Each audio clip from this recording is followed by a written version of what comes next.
Incoming voice call.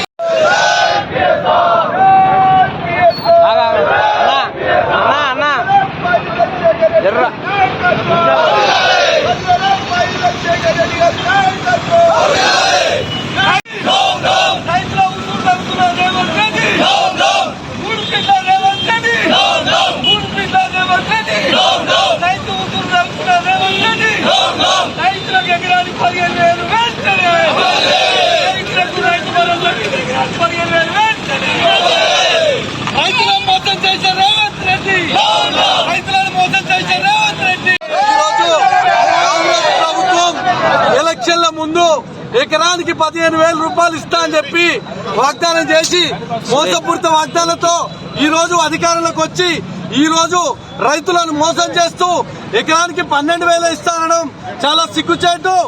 ఇప్పటికే రైతులకు 2 సార్లు రైతు రుణం ఇవ్వకుండా మోసం చేసింది. ఇప్పటికే ప్రతి ఎకరానికి ఒక రైతుకు 17,500 రూపాయలు ఈ రోజు యొక్క కాంగ్రెస్ ప్రభుత్వం బాకీ ఉన్నది. కావున బీఆర్ఎస్ పార్టీ కేటీఆర్ గారి పిలుపు మేరకు ఈ రోజు నిరసన కార్యక్రమం చేస్తున్నాం.